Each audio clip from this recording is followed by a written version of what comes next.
हम सभी जानते हैं कि इस शनिवार को 3 अलग अलग संयोग एक साथ आए हुए हैं और जिसका बहुत अच्छा शुभ फल हमें मिलने वाला है। तो आज के इस वीडियो में हम जानेंगे कि ये 3 संयोग कौन से हैं। सबसे पहले तो ये है कि इस दिन शनि अमावस्या है जो है 14 अक्टूबर 2023 को।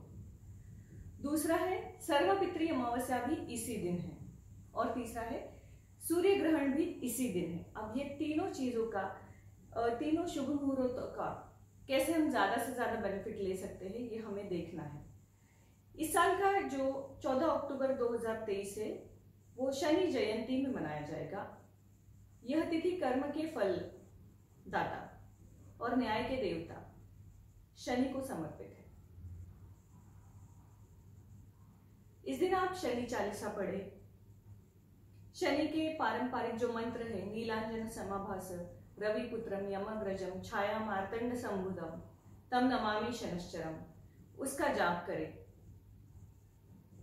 और आपकी बिल्डिंग की जो भी हाउसकीपिंग का स्टाफ है जो आपके यहाँ पे सफाई करता है, आपके कॉमन एरिया की गार्बेज जो है वो क्लीन करता है, पूरा कॉमन एरिया क्लीन करता है, उन सबको भोजन दे, ऑयल डोनेट करें, तर्पण करें। ये सारी चीजें जो है ये आपको बहुत अच्छा फल देगी। अब इस साल का जो महत्व है वो बताने के बाद मैं आपको जो 3 संयोग मैंने बताए हैं उस हर संयोग की 4 सबसे बेस्ट रेमेडीज भी आपके साथ शेयर करूंगी। दूसरी जो बात इस दिन है वो है सर्वपित्री अमावस्या। अगर हमें अपने पितरों की तिथि पता नहीं है कि हमें किस दिन उनके लिए जो है भोजन रखना है तो हम सर्वपित्री अमावस्या के दिन सारे पितरों को याद करके उस दिन इसका लाभ उठा सकते हैं। ये जो सर्वपित्री अमावस्या है इस दिन किसी ब्राह्मण को आप भोजन करवा सकते हैं। और हमारे लाइफ में बहुत बार क्या होता है कि हमारे बहुत से काम रुक जाते हैं और उन कामों को कंप्लीट करने के लिए या हमें ऐसे लगता है कि बहुत ही मुश्किलें आ रही है जीवन के सफर में, फाइनेंशियल मुश्किलें आ रही है, हेल्थ इश्यूज आ रही है। सारे क्यों होता है? क्योंकि हमारे पितृ जो है वो तृप्त नहीं है, वो शांत नहीं है। तो हमारे पितरों को शांत करने का ये सबसे अच्छा मौका इसी दिन इसी शनिवार को हमें मिला है।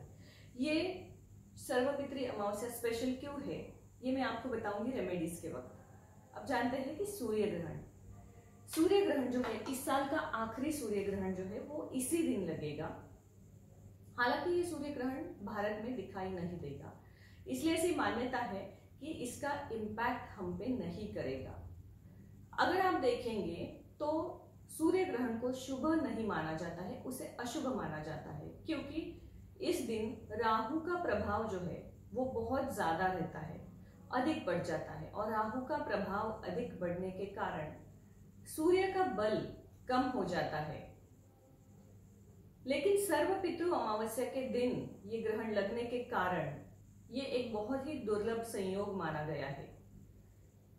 इस दिन हमें अपने सूर्य को बल देने के लिए जो है हम बहुत सी चीजें कर सकते हैं। हम सूर्य को जल दे सकते हैं, हम इस दिन कुछ डोनेशंस कर सकते हैं, ये सारी चीजें हम कर सकते हैं। सबसे पहले हम जानते हैं कि जो भी सूर्य ग्रहण है वो क्या है, तो उसका जो इम्पैक्ट है वो हमारे ऊपर होता है, वो एक व्यक्ति विशेष के ऊपर या पूरी सृष्टि के ऊपर या किसी पर्टिकुलर देश के ऊपर, राष्ट्र के ऊपर। तो मंडेन एस्ट्रोलॉजी में जो कहा जाता है कि इसका जो मैक्सिमम इफेक्ट है वो किसी कंट्री या राज्य के ऊपर ज्यादा रहता है और किसी व्यक्ति के ऊपर जो है वो उस प्रकार से कम रहता है। आपने कभी ऐसा एक्सपीरियंस किया है? दूसरा जो बिलीव है वो ऐसा है कि जो एक्लिप्स यानी ग्रहण हमारे देश से दिखता नहीं है या हमें उसके दर्शन नहीं होते हैं, उसका इम्पैक्ट हमें कुछ नहीं होता है। तो इन दोनों चीजों को मैं थोड़ा सा करेक्ट करना चाहूंगी कि हाँ, एक्लिप्स जो है, ग्रहण जो है, उसका इम्पैक्ट मंडेन एस्ट्रोलॉजी के अनुसार जो है देश के भविष्य पे या देश की घटनाओं पे ज्यादा होता है। लेकिन वैयक्तिक जो हम बोलते हैं व्यक्तिगत जीवन में भी उसका प्रभाव देखा गया है। दूसरी बात है कि ग्रहण हमें दिखे या नहीं दिखे, वो इंसिडेंट यूनिवर्स में हो गया है तो डेफिनेटली उसके इम्पैक्ट से हमें गुजरना पड़ेगा, उसके इफेक्ट्स हमें झेलने पड़ेंगे या लेने पड़ेंगे। अब हम क्या कर सकते हैं इन दोनों पॉइंट्स के ऑब्जर्वेशन के बाद? तो हमें रेमेडीज देखने हैं। सबसे पहले हम जानेंगे कि एक्लिप्स यानी ग्रहण के समय हम कौन सी रेमेडी कर सकते हैं। जैसे मैंने कहा सूर्य इस दिन वीक होगा तो हमें सूर्य को जल चढ़ाना है, सूर्य को अर्घ्य देना है।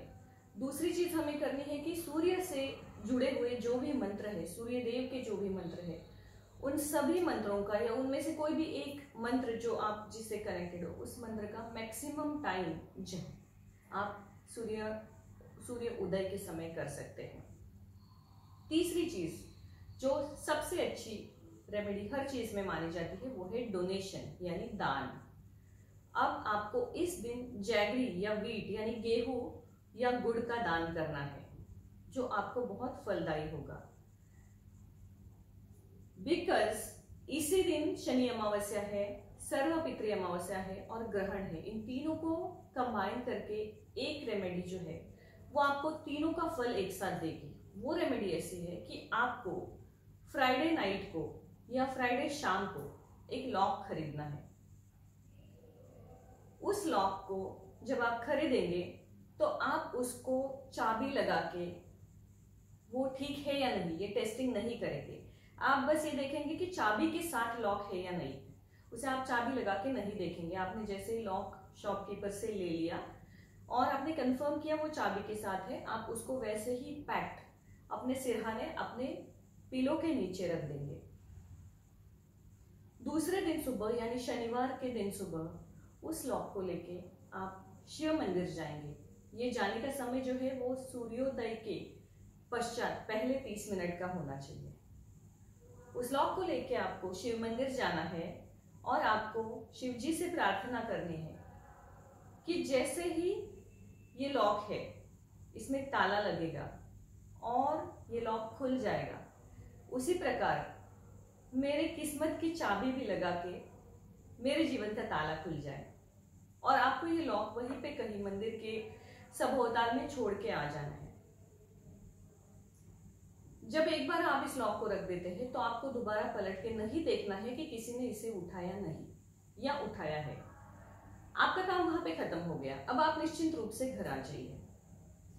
अगर आप किसी भी फाइनेंशियल डेब्ट से गुजर रहे हैं, आपका कोई काम अटक गया है, कुछ भी चीज है, तो आप नोटिस करोगे जैसे ही कोई कभी किसी दिन उस लॉक में उस चाबी को, उस ताले में चाबी को लगाएगा, तुरंत चुटकी में आपका काम होने लग जाएगा।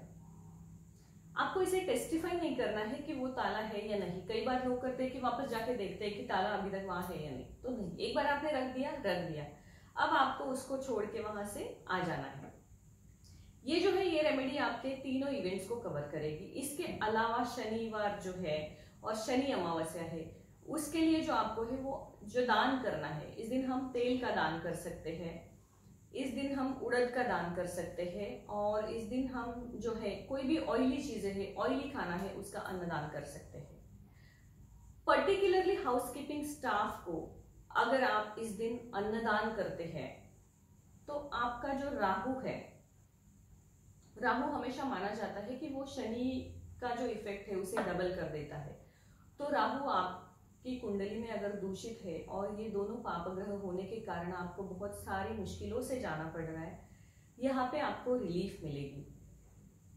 इसलिए आपको ये देखना है कि आपको आपकी सोसाइटी के या किसी भी हाउसकीपिंग स्टाफ को डोनेशन करना है, उन्हें जलदान और अन्नदान करना है, उन्हें रिस्पेक्ट देना है। राहु सबसे पहले और जो हमें ईगो देता है, उस ईगो को डाउन टू अर्थ करने का काम जो है वो शनि करता है। शनि हमें सिखाता है कि हम सब इक्वल है, एक जैसे है, हम बस अपना अपना रोल यहाँ पे निभा रहे हैं। इसलिए हमें हाउसकीपिंग स्टाफ को एज ए ह्यूमैनिटी एक व्यक्ति के रूप से दूसरे व्यक्ति के रूप में दिया जाने वाला अन्नदान करना है। इस समय हमारे मन में कोई भी काइंडनेस, सुपीरियर भावना नहीं होनी चाहिए। हमारे मन में बस एक ग्रेटफुलनेस होना चाहिए कि भगवान ने हमें इतना दिया है कि हम वो किसी और को दे सके, और जो दिया है वो भगवान का है, हम जस्ट एक मीडिएटर हैं जो किसी और तक उसे पहुंचा रहे हैं। इसके साथ ही अगर आपका राहु आपको दिक्कतें दे रहा है तो आप चाय की पत्ती यानी टी पाउडर जो है वो भी डोनेशन में दे सकते हैं। और जो सबसे प्रभावी जो रेमेडी शनि अमावस्या के लिए मानी जाती है वो है छाया दान। तो इस दिन आपको छायादान करना है। छायादान का मतलब है कि आपको किसी भी लोहे की कटोरी में तेल लेना है, उसमें आपको अपने फेस को देखना है और अपने फेस को देखते हुए कहना है कि इस शरीर, इस आत्मा, इस जीव में, इस जीवन में जो जो दुख है उस सब को हटाने के बाद जो भी कुछ अच्छा बचता है उसका उपभोग मुझे लेने दिया जाए। ये बोलने के बाद आपको शनि का जो मंत्र है, जो मैंने आपको शुरू में बताया था, नीलांजन समाभास रविपुत्रम यमग्रजम छाया मार्तंड संभुतम तम नमामि शनैश्चरम, इस मंत्र का 27 बार जाप करना है और फिर ये तेल है ये शनिदेव को चढ़ाना है। स्त्रियों से मैं रिक्वेस्ट करूंगी कि अगर वो छायादान कर रही हैं तो वो ये तेल चढ़ाने के काम घर के किसी पुरुष को दे, शनि मंदिर जाए, दूर से दर्शन ले। इसके डिबेट में मुझे नहीं जाना है, जिस मुझे लगता है कि जो रिचुअल से जो जिस तरीके से बनाए हैं उसके पीछे जो कारण है उसको समझने के बाद ही हम उसके ऊपर डिबेट करें।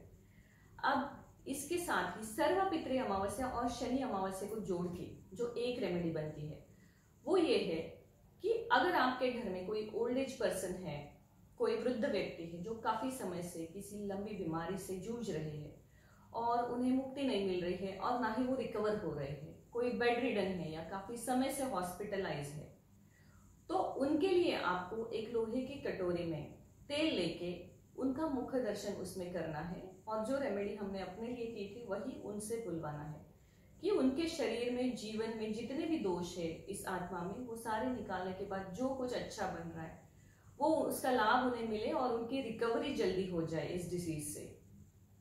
और फिर उस तेल को आपको क्या करना है, अपने घर के साउथ कॉर्नर में उसका दिया जला के उस दिए को पूरी तरह उस सारे तेल खत्म होने तक जलने देना है। जैसे जैसे वो तेल जलेगा, आपने जिनके लिए भी ये रेमेडी की है उनका जो पेन है वो धीरे धीरे कम होके उनका रिकवरी का टाइम जो है वो कम हो जाएगा और वो जल्दी रिकवर हो जाएगी। अब ये रेमेडीज करने के बाद एक और सबसे प्रभावी रेमेडी मैं आपसे शेयर करूंगी, वो ये है कि हमें जीवन में अगर कुछ भी चाहिए, ग्लैमरस लाइफ चाहिए, पैसा चाहिए, अच्छा लाइफ पार्टनर चाहिए या जीवन साथी चाहिए, तो हमें क्या करना है, हमें अपने शुक्र को एनहांस करना है। जब हमें अपने शुक्र को एनहांस करना होता है तो हमें शुक्र से जुड़ी चीजें जो है उनका दान करना होता है। जैसे सफेद चावल है, सफेद दूध है और शक्कर यानी चीनी। तो हम खीर भी डोनेट कर सकते हैं। अगर हम इस दिन खीर डोनेट करते हैं तो उसमें आपको ये पितरों के लिए भी एक दान हो जाएगा, भोग हो जाएगा और आपका शुक्र भी एनहांस हो जाएगा। अगर आप खीर बना नहीं सकते हैं तो आप शक्कर यानी शुगर, चावल, चीनी और दूध, इनका डोनेशन या इनमें से किसी एक का डोनेशन कर सकते हैं। तो ये जो सिंपल सी रेमेडी है, ये करने के बाद आप 1-1.5 महीने के अंतराल में अपने जीवन में कुछ ना कुछ चीजों में चेंज जरूर पाओगे। आपको ये वीडियो कैसे लगा ये हमें कमेंट में जरूर बताइए और ऐसी अधिक जानकारी के लिए हमसे जुड़ी रहिए। हमें सब्सक्राइब और लाइक कीजिए और हमारा जो चैनल है उसे सपोर्ट कीजिए। और डेफिनेटली ये रेमेडी करने के बाद अगर आपको कुछ भी रिजल्ट आता है तो हमें जरूर बताइए। शुभम भवतु।